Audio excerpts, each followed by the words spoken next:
Hi everyone, welcome to my Shoreline studio. I'm Sybil Muschik. Behind the camera is Joshua Blanc.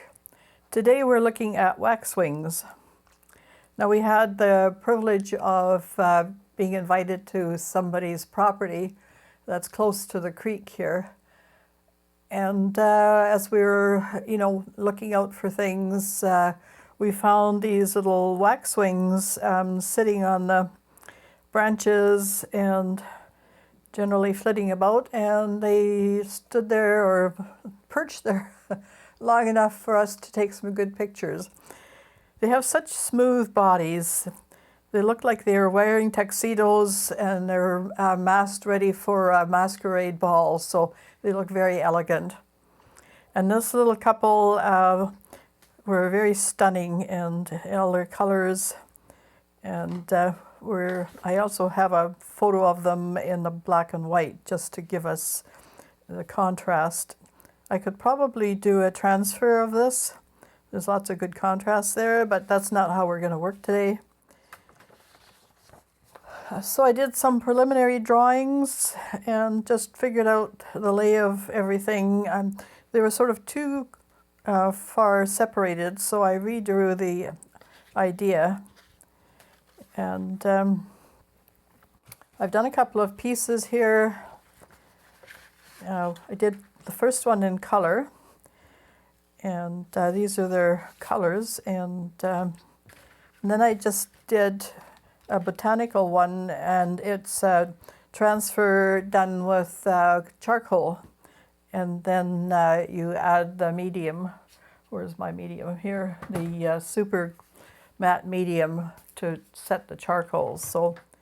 And the details came out pretty good. I have already redrawn my little birds, and we're going to put some charcoal on there again later. And so let's start. So I've registered my paper. This is the multi-purpose multimedia paper.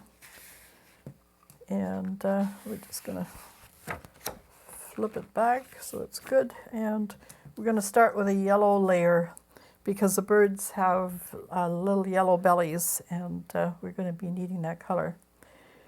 But we're going to not have it so vibrant as the Hansa yellow. So we're going to take it down a bit. This is raw sienna. We're going to use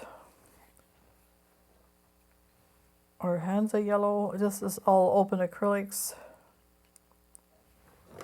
And just a touch of ultramarine blue. We're going to just gray it down a tiny bit. You do that by adding a bit of the complement. Now, ultramarine blue has a bit of violet because violet is the complement to the yellow. So it's all good. We're just going to mix it up a little bit. And then we'll pull it out.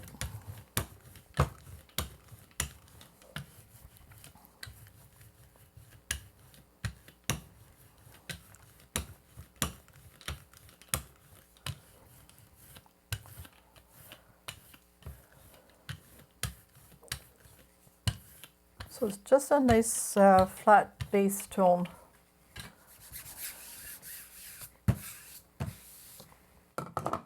And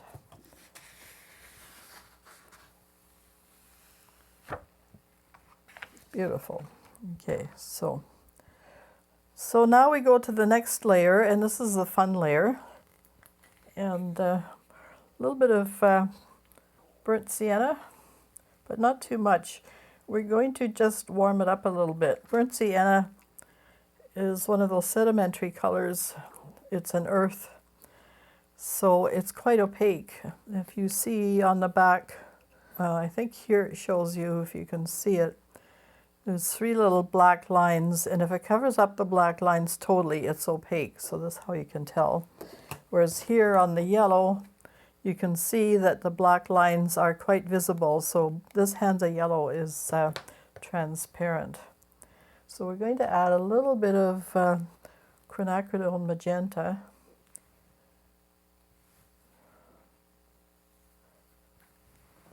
And a little bit of the alizarin crimson.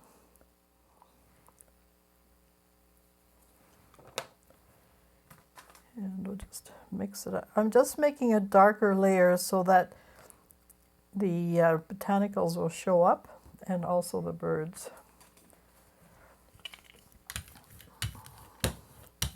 And we're going to use the birds as masks. And also as a graphite, whoops, we gotta make sure that stays put. As not a graphite transfer this time, but a charcoal transfer. I've got my charcoal handy there.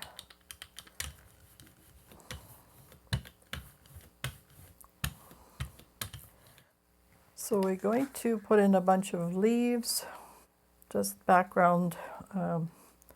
These are willow leaves, so I'm using items, botanical items that are from the lake, which is what the birds were close to. And I have a little dauber here that we'll just, the marks don't have to be perfect. You just want a background impression of foliage. And I'm just going to put them all over the place. It's a little sticky thing here. All right. Put them this way maybe.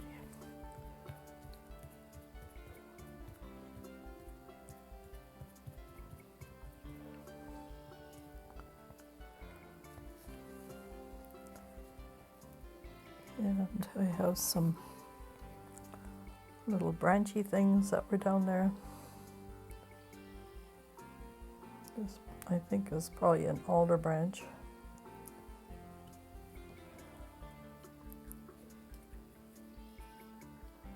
I'm just going to place this sort of haphazardly.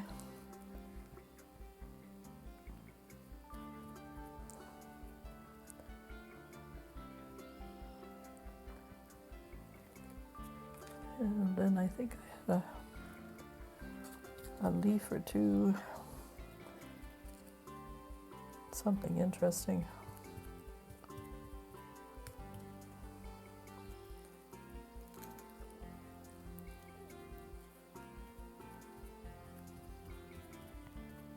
So wherever the paint is taken up will be yellowish on the paper. So basically you're just removing paint from the plate. Okay, so now we have this curved piece of rush. And these are going to be where the birds are perching, so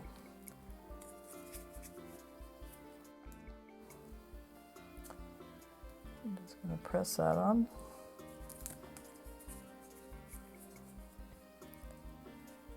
And maybe this way.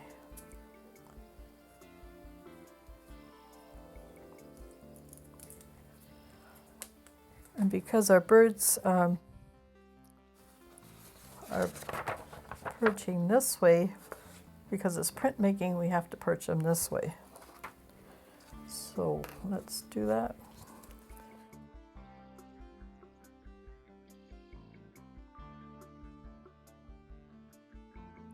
When we print this, the birds will be yellow. So we're just rubbing here to make sure we get everything, your edges. We should have some interesting botanicals in the background. And yes, we do. There's our birds. Okay. Now we're going to have to let the birds settle down. There's a bit of paint on the back here, so that they need to dry. There was, of course, paint on the plate. So in order for the charcoal to work, because we're going to do a charcoal transfer, we're going to take a few minutes. Josh will put on a little interlude.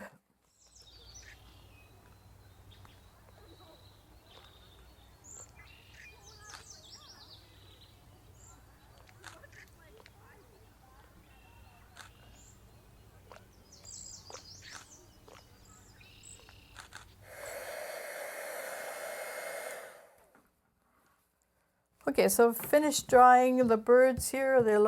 They feel warm. So now we can add the charcoal. Now I have some on here already, but it's from the previous work that I've done. So we have to really go over everything for it to be a transfer.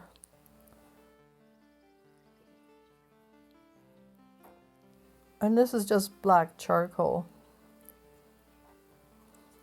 There's the eye. And I'm just... Charcoal transfers really well. And as you saw in the preliminary introduction,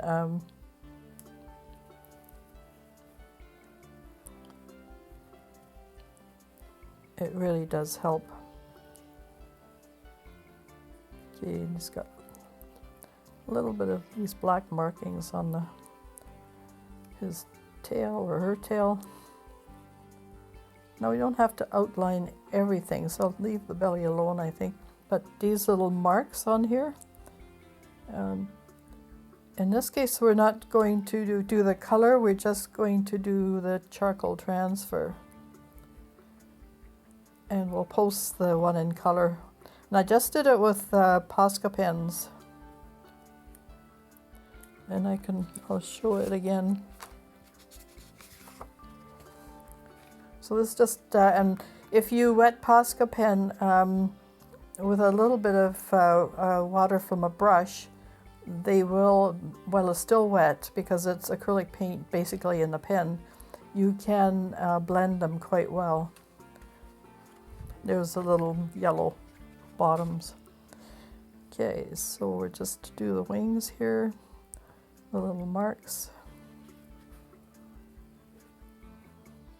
And this part of the tail. And the mask.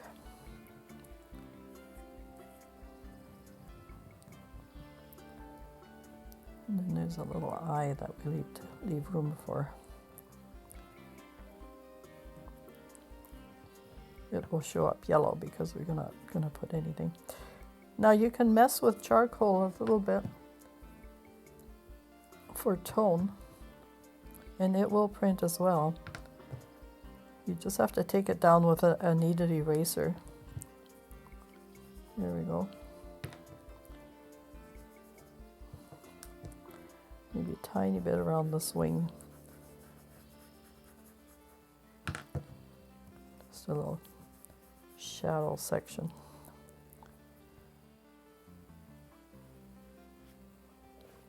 I just want the wings to look really prominent, so I'm gonna outline that a bit more. Okay, I think we have it under control. Now our little sticky things, I don't know if they're still holding. Might need another couple on there. These are little tabs, easy to put on stuff.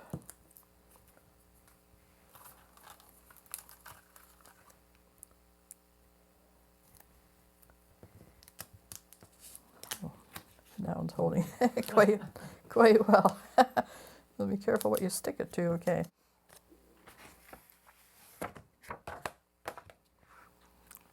We just replace some here. So this is how you get a transfer done this way.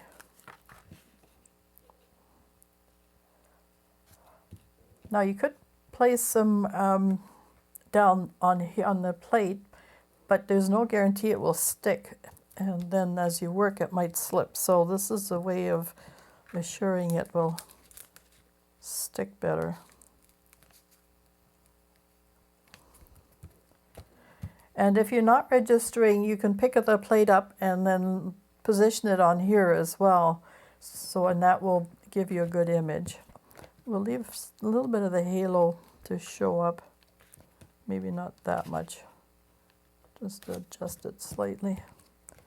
Okay, so now we should be able to flip that over. And it should give us that, and polish hard so that all that charcoal transfers. You might have to do it a couple of times. The trick is to make sure that the birds are dry before you apply the charcoal. Now they might stick to the plate at this point. Yep, but that's okay. We have positioned them. We can get this off. And that's nice about these little squares, as they come off very easily. Now we need to remove the, see if our charcoal has transferred. And yes, oh look at that. Beautiful. Okay. And now we'll transfer it to the print. And then we have one final step.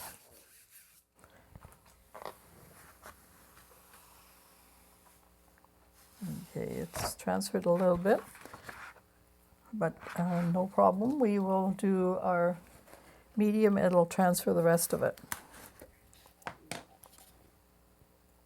So then it's a waiting game again, but we're going to put just a slight amount of medium on and it will dry fairly quickly, maybe within about 5-10 minutes. So make sure you have a nice clean brayer to work with. I just washed this one, and then you just roll this out.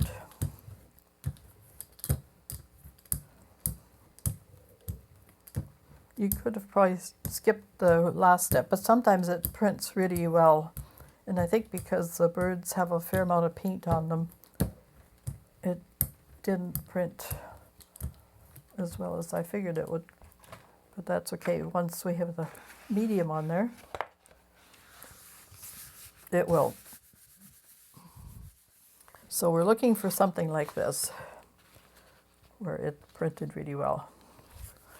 So a little bit of a break, and then the big reveal.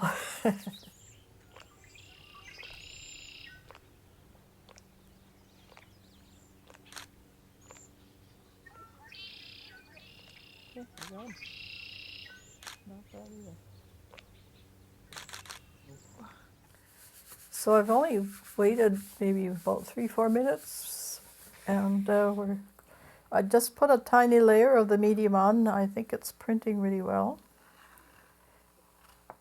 And now the charcoal will not smudge because we've put the medium on it.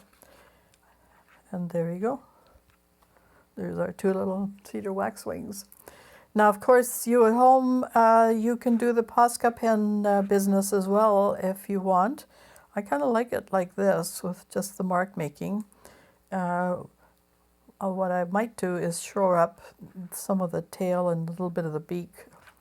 You could just repeat this process, you know, put the charcoal on. This has to dry now, but after it's dried, you can put more charcoal on, put more medium on, and then, you know, add some of the details that you're missing. But I think we're good for now. So thanks again for watching and joining us for Shoreline Studios tutorials. Have fun with cedar waxwings or any other birds that you have in your area, and don't forget to do your preliminary studies, get them right to size and in the position you want, and then you know, do some botanicals in the background and you're good to go. So take care, and take care of your families as always. Be kind to each other. Bye for now.